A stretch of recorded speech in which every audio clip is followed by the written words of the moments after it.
So is Elon Musk an anti-Semite or not? There's a tremendous amount of controversy about the supposed salute, the Nazi salute that people think that he did during the inauguration of the president of the 47th President Trump during the inauguration ceremony in Washington, D.C. Well, let's get to know who Elon Musk really is. Take a look at this interview with Elon Musk on with Ben Shapiro. Take a look at what he had to say about his connection with the Jewish people. Yeah, I grew up around a lot of Jewish people. I went to Hebrew preschool, Rachel Spiro in South Africa. My name is very Jewish. I will tell you that for the past 10 years, people have assumed in my community that you were Jewish until I informed them otherwise. Yeah. Elon is a pretty Jewish name. He's super Jewish. Yeah. And then I went to Israel when I was 13. Visited Masada. I'm certainly checking the boxes on a lot of things. Like I said, most of my friends are Jewish, just worked out that way. So sometimes I guess maybe I forget. Am I Jewish?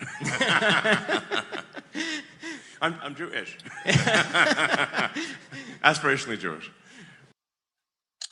A fellow South African like me who now has a home in West Palm Beach, Florida, near us, right here by Mar-a-Lago. But generally speaking, it's really important for us to know that it's a very bad idea for us to start branding people as anti-Semites. Allow me to give you an example of recent history. In 1972, Jesse Helms from North Carolina was elected to the U.S. Senate. He voted against Israel for more than a decade. He voted against foreign aid to Israel. During the 1982 Lebanon War, he suggested that the United States break off relationships with Israel, angering many Jews. In 1984, Chabad held an event in Washington, D.C.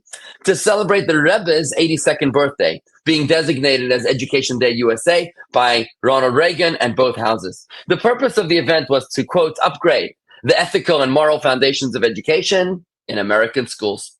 Amongst the high society, the Washington elite that attended this Chabad event was Jesse Helms. Alan Dershowitz at the time was furious. He wrote a letter to the Rebbe. How can we, quote, honor Jesse Helms? Jesse Helms is not an honoree of the event, but still, he considered him as an honoree somehow because he attended the event. The Rebbe's response is quite amazing. The Rebbe said, look, he wasn't honored. He actually honored us. What the Rebbe wrote to Alan Dershowitz was about branding people as anti-Semites. And this is a guy with a track record of being anti-Israel. He said, my experience with such people has convinced me that politicians are generally motivated more by expediency than conviction. In other words, their public pronouncements on various issues do not stem from categorical principles or religious imperatives. They're subject to change their positions depending on time, place, and other factors. The Rebbe said we haven't got too many friends, and attaching labels will not gain us any. Now, that's about Jesse Helms, who voted for over a decade against Israel. Certainly Elon Musk, who has spoken so positively about Israel. Friends, it's not even smart for us to brand him, God forbid, as an anti-Semite. But there's a postscript. Helms was soon appointed to the United States Senate Foreign Relations Committee, and he became one of the strongest supporters of Israel and Jewish causes as well. We don't know exactly what caused him to turn. The fact is that he did.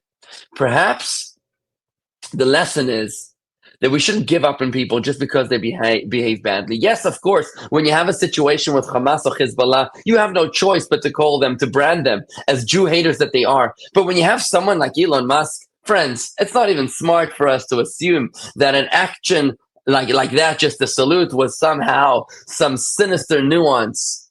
Let's not brand our friends as enemies.